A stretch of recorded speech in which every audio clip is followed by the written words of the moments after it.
Hello friends, स्वागत करता हूं सभी का न्यू एकेडमी के यूट्यूब चैनल पर। आज के इस वीडियो में हम सेक्शन सी जो है कंपार्टमेंट एग्ज़ाम हुआ था, जो मैथ्स स्टैंडर्ड का पेपर कोड 30C3, इसमें जो सेक्शन सी था इसको हम डिस्कस करने वाले हैं। इससे पहले हम सेक्शन ए और सेक्शन बी ऑलरेडी डिस्कस कर चुके हैं। अगर आपने नहीं देखा है तो डिस्क्रिप्शन में उसका लिंक मिल जाएगा, वहाँ जाके देख सकते हैं, या आई बटन पर भी लिंक मिल जाएगा, वहाँ से भी चेक कर सकते हैं। चैनल को अगर सब्सक्राइब नहीं किया तो चैनल को सब्सक्राइब कीजिए, जिससे जब भी हम नया वीडियो अपलोड करें आपको उसका नोटिफिकेशन मिल सके। बेल आइकन को प्रेस कीजिए ऑल नोटिफिकेशन के लिए, जिससे जो भी हम वीडियो अपलोड करेंगे उसका नोटिफिकेशन आप तक पहुंचेगा। ओके, तो चलिए सेक्शन सी को डिस्कस कर लेते हैं। सेक्शन सी में जो हर एक क्वेश्चन होता है वो 3 मार्क्स का होता है। ओके, फर्स्ट क्वेश्चन जो था कि सेक्शन सी में क्वेश्चन नंबर था 26। इसमें हमें दे रखा है solve the following pair of equations graphically. आपको 2 इक्वेशन गिवन है, इन इक्वेशन को आपको ग्राफिकली सॉल्व करना है, मीन्स इनका ग्राफ बनाना है सबसे पहले, और जहां इन दोनों लाइंस का ग्राफ एक दूसरे को कट करेगा वही इसका क्या होगा, सॉल्यूशन होगा। इसमें आगे हमें दे रखा है find the area of the triangle formed by the lines representing the equations with y axis और इन दोनों लाइन से जो ट्राइंगल बनेगा उसका एरिया भी आपको फाइंड आउट करना है। ठीक है, तो सबसे पहले तो हमें क्या करना पड़ेगा, इन दोनों लाइन का ग्राफ बनाना है, तो ग्राफ बना लेते हैं। सबसे पहले ग्राफ बनाने के लिए हमें क्या करना पड़ेगा, इन लाइंस में पॉइंट पुट करना पड़ेगा। तो इसके लिए हम क्या करेंगे, देखो 2 टेबल बना लेते हैं। ये फर्स्ट लाइन के लिए टेबल बना रहा हूँ मैं। कोई भी लाइन का ग्राफ बनाने के लिए आपको क्या चाहिए होता है, 2 पॉइंट चाहिए होते हैं ना। तो फर्स्ट लाइन में अगर मैं x की वैल्यू 0 पुट करता हूँ, देखो x की वैल्यू 0 पुट करूँगा तो y की वैल्यू 2 आ जाएगी मेरे पास में।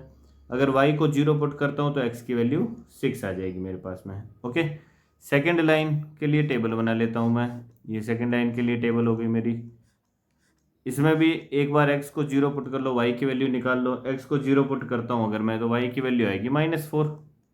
अगर मैं y को 0 पुट करता हूँ तो x की वैल्यू आएगी 6। अब देखो एक चीज़ यहाँ से मुझे क्लियर पता चल गई कि ये भी 6,0 पॉइंट आ रहा है इस लाइन पे भी, और इस लाइन पे भी 6,0 आ रहा है। इसका मतलब इन दोनों लाइन का ग्राफ जो है वो 6,0 पॉइंट पे क्या करेगा, इंटरसेक्ट करेगा, मीन्स काटेगा। तो हमारा जो सॉल्यूशन आएगा वो 6,0 ही आएगा। ये मुझे इस टेबल से ही पता चल गया। ठीक है, अब हम क्या कर लेते हैं, इनका ग्राफ बना लेते हैं। तो ग्राफ बनाने के लिए देखो, ये सपोज मेरी y एक्सिस है। ओके, और एक मैं x एक्सिस बना लेता हूँ। y की वैल्यू देखो कहाँ तक जा रही है, -4 तक जा रही है और +2 तक जा रही है ना। तो मैं इसका ग्राफ कुछ ऐसा बना लेता हूँ। ये हो गया हमारा ग्राफ। ठीक है, ये x और y एक्सिस बना ली मैंने। ये सपोज +x है, ये -x होगा इस तरफ में। ये बनेगा तो यहाँ तक मैं अपने जो एरिया है उसके अकॉर्डिंग बना रहा हूँ। ये +y है, ये -y है। ठीक है, अब x की वैल्यू 0, y की वैल्यू 2। देखो ये यहाँ पे क्या होंगे, .1, ये 2, ये 3, 4, 5, 6, 7। ठीक है, ये आ जाएगा -1, -2, -3, इसी तरह चलता जाएगा ये। सिमिलरली y की वैल्यू +1, +2, +3 तक जाएगा ये, और ये -1, -2, -3, -4, -5, -6, -7 यहाँ तक जाएगा।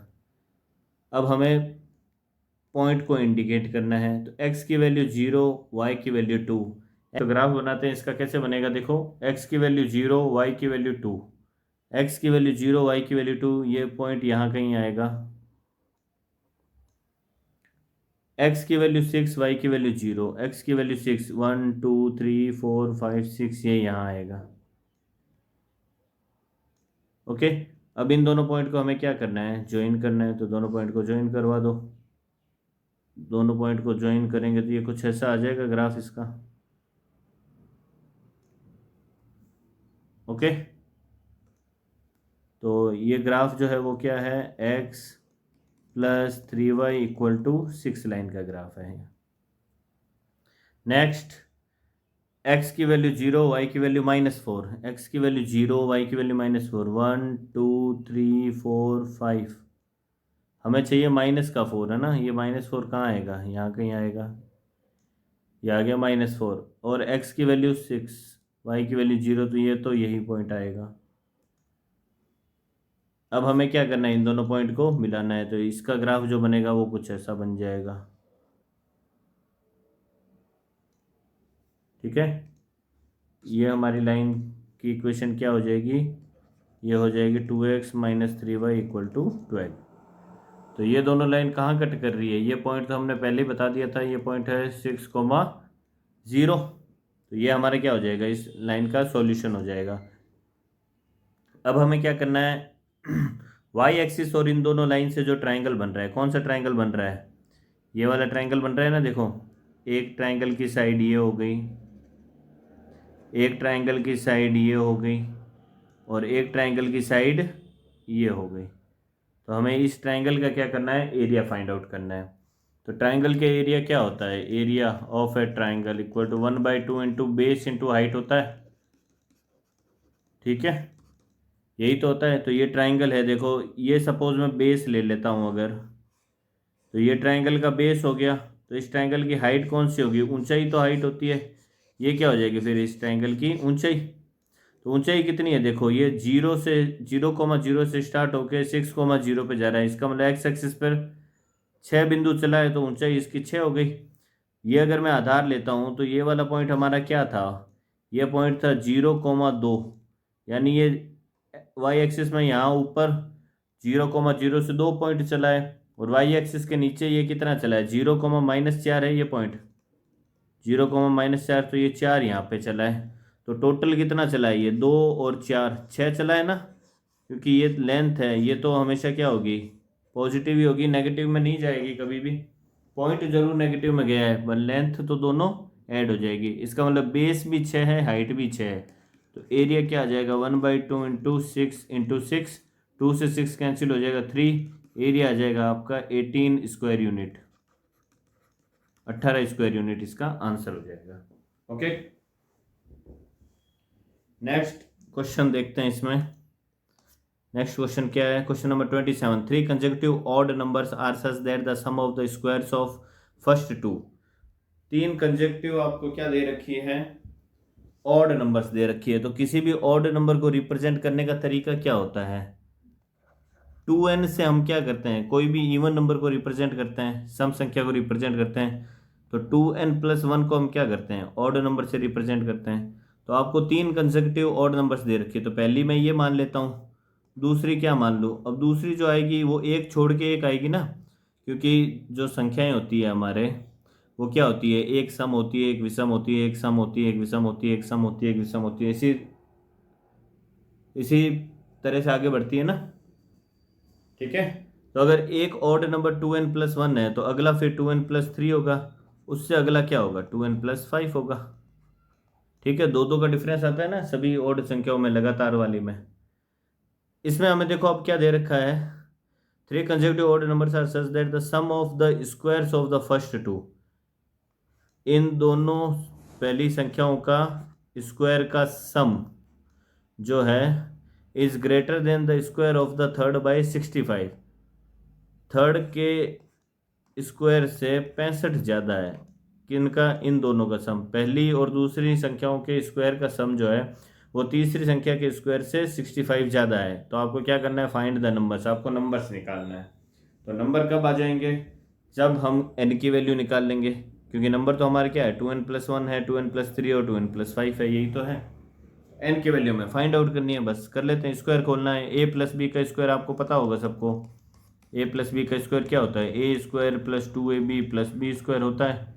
बस ये अप्लाई करना है यहाँ पे। तो a² कितना हो जाएगा, 2n का स्क्वायर 4n² + 2ab 4n+1, ये हो जाएगा 2n का square 4n² + 2 into a into b, 2 into 2 4 into 3 12n +9 आ जाएगा ये, इक्वल टू ये आ जाएगा 2n+5 का होल स्क्वायर, 2n का स्क्वायर 4n² + 5 2 ज़ा 10 2 ज़ा 20 ऑफ n +25 आ जाएगा ये, और प्लस में 65 ये ऑलरेडी है।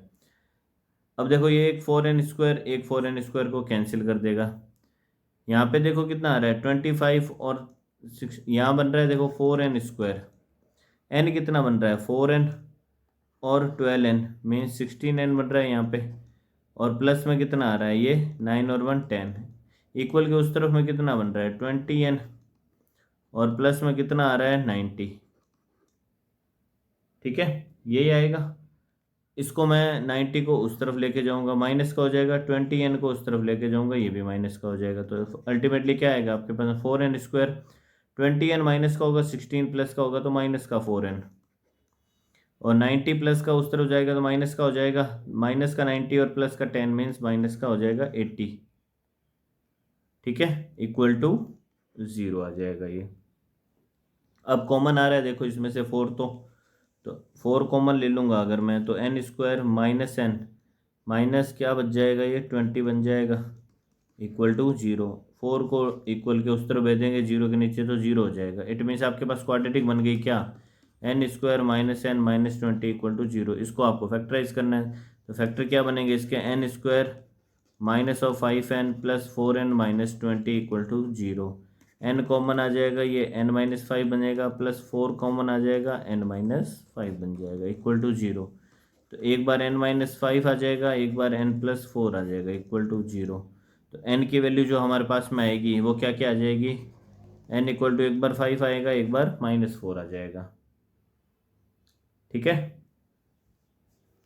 n की वैल्यू 5 और माइनस 4 आ गई। अब ये n की वैल्यू आपको पुट करनी है, तो 2n प्लस 1 पहला नंबर है, 2n प्लस 3 क्या है हमारा दूसरा नंबर है, और 2n प्लस 5 क्या है हमारा तीसरा नंबर। ये तीनों नंबर निकालने हैं, तो n की वैल्यू 5 पुट करता हूँ मैं, तो 5 2 ज़ा 10 और ये 11 हो जाएगा, तो इसको 13 होना पड़ेगा, इसको क्या होना पड़ेगा 15 होना पड़ेगा।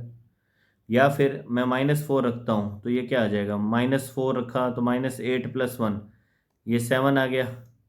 ठीक है, ये क्या आ जाएगा, माइनस 4 रखा यहाँ पे, माइनस 8 प्लस 3 ये 5 आ जाएगा। फिर माइनस रखा, माइनस 4 माइनस का 8 प्लस 5 मीन्स ये 3 आ जाएगा। समझ में आया। अब देखो n की 2 वैल्यूज आ रही है, तो ये नंबर्स पॉसिबल है। तो नंबर्स क्या हो सकते हैं इसमें, 11 13 15 भी हो सकता है और 7 5 3 भी हो सकता है। दोनों क्या दोनों नंबर्स जो है वो इस कंडीशन को सेटिस्फाई करने वाले हैं। ओके, नेक्स्ट क्वेश्चन देखते हैं। Question number 28, the age of the father is twice the sum of the ages of his 2 children. ये कह रहा है कि एक फादर की जो एज है वो सन की एजेस के सम का ट्वाइस है। तो मैं सपोज फादर की एज f ले लेता हूँ और सन की एज s1 और s2 ले लेता हूँ, तो इन दोनों के सम के ट्वाइस के इक्वल है ना। The age of the father is twice the sum of the ages of his 2 children after 20 years. तो 20 साल के बाद his age will be equal to the sum of the ages of his children. तो एक बात बताइए मुझे, अगर अभी फादर की एज f है, सन की s1 और s2 है, ठीक है, तो 20 साल बाद कितनी हो जाएगी, अभी अगर f है तो 20 साल बाद f प्लस 20 हो जाएगा। ठीक है, और सन की भी क्या हो जाएगी, ये भी s1 प्लस 20 हो जाएगा, वो s2 प्लस 20 हो जाएगा। ठीक है, क्योंकि एज तो सबकी 20-20 साल ही बढ़ेगी ना 20 साल के बाद में। इसमें हमें दे रखा है 20 साल के बाद his age will be equal to the sum of the ages of his children. तो 20 साल बाद फादर की एज f प्लस 20 जो है वो इक्वल होगी सन की एज के, तो ये आ जाएगा। हमें क्या निकालना है, find the present age of the father. तो फादर की प्रेजेंट एज मीन्स f की वैल्यू हमें फाइंड आउट करनी है। तो f की वैल्यू क्या आ जाएगी, देखो f प्लस 20 इक्वल टू ये क्या आ जाएगा, देखो s1 plus s2, s1 plus s2 plus 20 40 हो जाएगा। ये s1 प्लस s2 की जगह मैं क्या रख सकता हूँ, f/2 रख सकता हूँ। तो ये f प्लस 20 बराबर इसकी जगह f/2 रख दिया, प्लस 40 आ गया।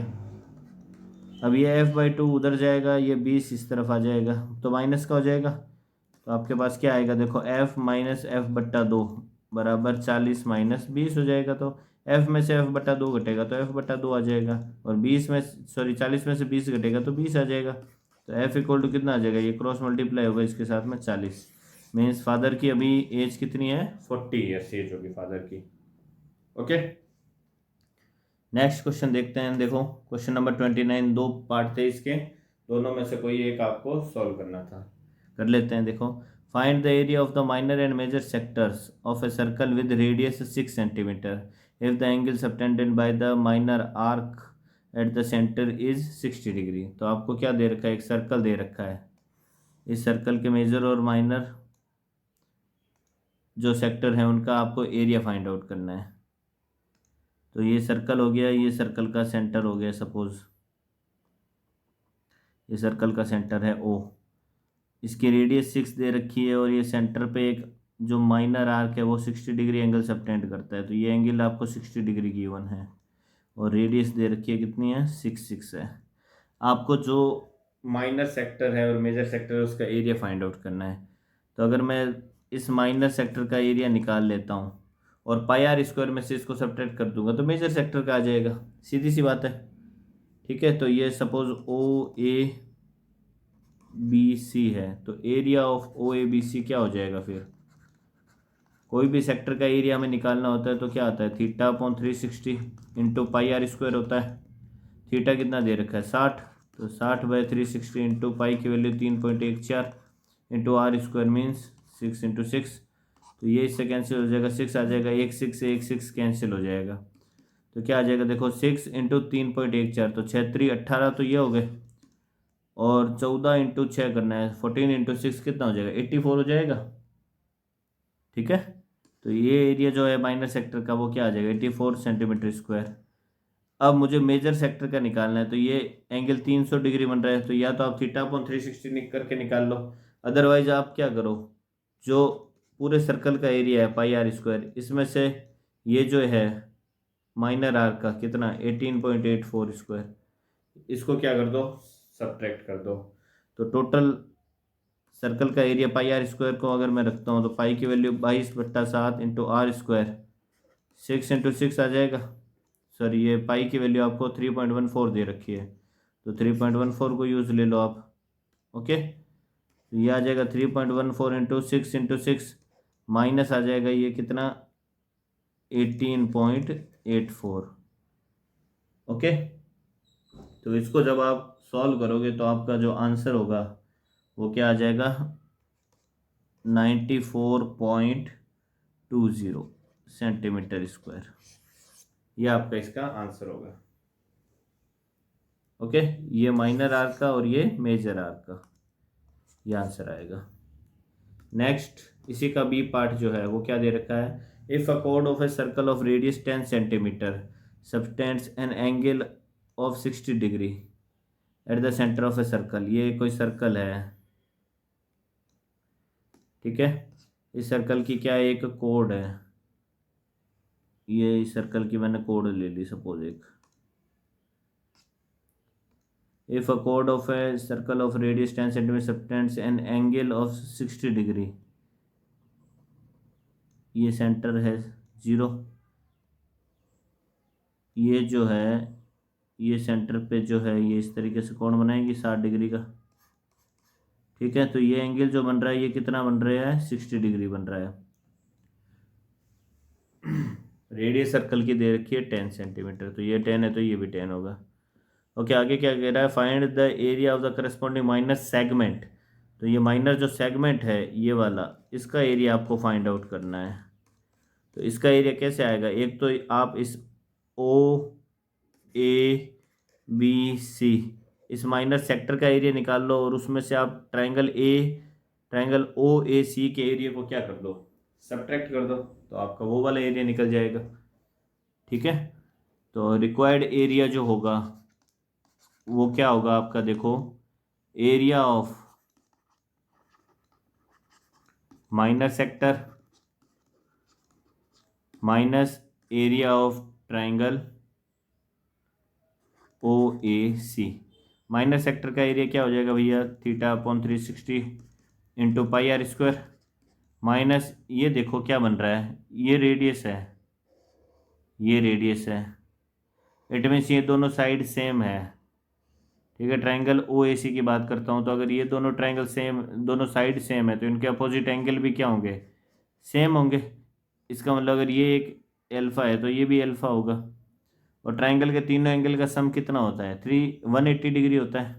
तो अगर 180 डिग्री टोटल होता है, एक 60 हो गया, तो ये दोनों मिला के 120 होंगे, और दोनों सेम है तो ये भी 60 होगा और ये भी 60 होगा। समझ में आया। तो ये जो ट्राइंगल ओ ए सी है वो क्या है, इक्विलेटरल ट्राइंगल है, समबाहु त्रिभुज है, और समबाहु त्रिभुज का क्षेत्रफल क्या होता है, √3/4 इंटू ए स्क्वायर, भुजा स्क्वायर होता है। ठीक है, तो ये क्या आ जाएगा, देखो थीटा की जगह 60 रखूँगा अपॉन 360 इंटू पाई की वैल्यू 3.14 इंटू आर स्क्वायर कितना है हमारा, आर है 10 इंटू 10 हो जाएगा ये, माइनस में √3/4, √3 की वैल्यू कितनी दे रखी है, 1.73 दे रखी है, √3/4 इंटू ये भी 10 इंटू 10 हो जाएगा। ठीक है, तो ये इससे कैंसिल हो जाएगा 6 टाइम, और ये क्या आ जाएगा, देखो 3.14 इंटू 10 करना है आपको, तो ये तो 314/6 आ जाएगा यहाँ से, तो माइनस ये कितना आएगा, देखो √3 की वैल्यू अगर मैं पुट करता हूँ 1.73, तो 1.73 इंटू 100 होगा तो 173 आ जाएगा, अपॉन में क्या आ जाएगा इसके 4 आ जाएगा। ठीक है, तो इसको आप जब सॉल्व करोगे तो ये आएगा 109/12, जिसको फर्दर सॉल्व करने पे 9.08 क्या आ जाएगा, इसका आंसर आ जाएगा। ओके, ये इसका क्वेश्चन का आपका आंसर है। नेक्स्ट क्वेश्चन, नेक्स्ट है state and prove basic proportionality theorem है, डायरेक्ट बुक से है, इसको मैं सॉल्व नहीं कराऊंगा। बेसिक बीपीटी क्या होती है सबको पता है आई थिंक, अगर आपने ढंग से पढ़ाई की है तो। ठीक है, जो ट्राइंगल का चैप्टर है उसमें दिया गया है थ्योरम को, तो यहाँ डिस्कस करने से उसको कोई मतलब नहीं है। नेक्स्ट क्वेश्चन, क्वेश्चन नंबर 31, इसी में भी 2 पार्ट हैं। फर्स्ट पार्ट को हम सॉल्व करते हैं। Find the sum of all integers between 50 and 500 which are divisible by 7, जो 7 से डिविजिबल हैं उनका आपको क्या निकालना है, सम निकालना है, जो नंबर 7 से डिविजिबल है 50 और 500 के बीच में। तो 50 से जस्ट बड़ा नंबर जो 7 से डिविजिबल होगा वो क्या होगा, 56 होगा। ठीक है, अब 7 का डिफरेंस आता रहेगा इसमें, तो अगला 63 हो जाएगा, ये इसी तरह चलता जाएगा। जो लास्ट नंबर होगा वो कौन सा होगा, देखो अगर आप 7 से 500 में डिवाइड करोगे तो 7 7 जा 49 आएगा, और 1 0 आ जाएगा 10, और 7 से डिवाइड करोगे तो 10 में 3 रिमाइंडर बचेगा आपके। समझ में आया, इट मीन्स 500 से अगर मैं 3 कम कर देता हूँ तो वो नंबर 7 से डिविजिबल होगा, मीन्स 497, बिकॉज 500 को डिवाइड करने पर 7 से रिमाइंडर 3 आ रहा है, तो उन 3 को मैं हटा दूँ तो जो नंबर बनेगा वो 7 से डिविजिबल होगा। ओके, अब हमें ये जो नंबर आ रहा है इनका क्या निकालना है, सम निकालना है। तो सम निकालने के लिए सबसे पहले तो मुझे n निकालना पड़ेगा। ठीक है, टोटल नंबर ऑफ टर्म्स कितनी है, तो उसके लिए क्या फॉर्मूला है, Tn = a + n - 1 into D. Tn means nth term, ये तो हमारा 497 है, a क्या है 56 फर्स्ट टर्म है, n हमें फाइंड आउट करना है, d कितना है 7 है, तो 497 - 56 हो जाएगा इक्वल टू n - 1 इंटू 7 हो जाएगा। तो 497 में से आप 56 सब्ट्रैक्ट करोगे तो कितना आ जाएगा, 7 में से 6 जाएगा 1 आ जाएगा, 9 में से 5 जाएगा 4 आ जाएगा, और ये 4 आ जाएगा, 4 4 1 बच गया, ये 7 इसके डिवाइड में ले लेता हूँ, इक्वल टू n - 1 आ जाएगा। 7 से ये डिवाइड होगा कितने टाइम, 7 6 जा और 7 3 जा 63 आ गया, n - 1 की वैल्यू 63 आ गई, तो n की वैल्यू कितनी आ गई 64 आ गई, -3 -1 उधर जाएगा तो +1 हो जाएगा। अब n की वैल्यू हमारे पास में 64 आ गई है, तो सम निकालना है हमें n टर्म्स का, तो क्या होता है n/2, a + l वाला यूज़ ले लेता हूँ बिकॉज हमें फर्स्ट टर्म भी पता है और लास्ट टर्म भी पता है। तो n कितना है 64/2, 56 + 497, तो 497 में 3 यहाँ से दे दो 500 हो गए, यहाँ 53 बच गया, तो ये कितना आ गया 64/2 इंटू 553, ये 2 इससे कैंसिल हो जाएगा 32 टाइम्स, तो 32 इंटू 553 आपको करना है। तो ये जब आप मल्टीप्लाई करोगे तो ये आ जाएगा 17696, ये आपका आंसर हो जाएगा इस क्वेश्चन का। नेक्स्ट, इसी का बी पार्ट था जो, वो क्या कह रहा है, how many numbers lie between 10 and 300 which when divided by 4 leave a remainder 3। ये कह रहा है 10 और 300 के बीच में ऐसे कितनी नंबर्स होंगे जिनको 4 से डिवाइड करने पे 3 रिमाइंडर बच रहा है। ठीक है, तो सबसे पहला नंबर तो 11 हो गया, 11 को आप जब 4 से डिवाइड करोगे तो रिमाइंडर क्या बनेगा 3 बनेगा। अब इनमें डिफरेंस कितने का आएगा, 4 का डिफरेंस आएगा, बिकॉज डिवाइड 4 से ही करना है, रिमाइंडर 3 लाना है हमेशा। ठीक है, तो ये 4 का डिफरेंस आ जाएगा, इस तरह से चलता। लास्ट नंबर क्या आएगा, लास्ट नंबर क्या बनेगा जब, अब देखो 300 है, 300 तो 4 से डिविजिबल हो रहा है, हमें वो नंबर चाहिए जो 4 से डिविजिबल ना होकर 3 रिमाइंडर बचे। तो 300 से एक कम कर दो आप, क्योंकि 296 4 से रिमाइंडर होता है, तो उसमें 3 और ऐड कर दो, तो 299 क्या हो जाएगा, वो नंबर हो जाएगा। अब हमें क्या करना है, how many numbers lie between, तो हमें नंबर बताने हैं सबसे पहले। तो टी एन हमारे पास में है, एन हमें निकालना है, तो T N is equal to वही A plus N minus one into D हो जाएगा। टी एन दे रखा है 299, ए क्या है 11 plus N minus one into d कितना है 4 का डिफरेंस है, तो 11 इससे सब्ट्रैक्ट होगा 288 आ जाएगा, ये डिवाइड बाई 4 आ जाएगा एन माइनस वन की वैल्यू। 4 से ये डिवाइड होगा 7 टाइम्स और 2 टाइम्स, तो एन माइनस वन की वैल्यू 72 आ गई, तो एन की वैल्यू कितनी आ गई हमारे पास में 73 आ गई। एन की वैल्यू 73 आ गई हमें, तो टोटल नंबर्स कितने हो गए 73 हो गए, पहले का आंसर हो गया।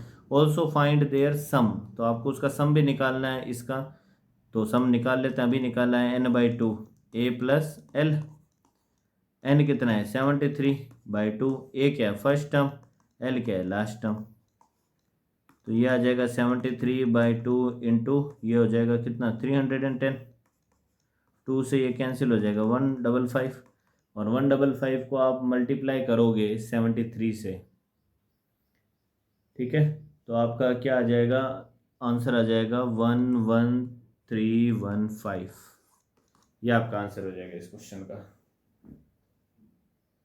Okay, next.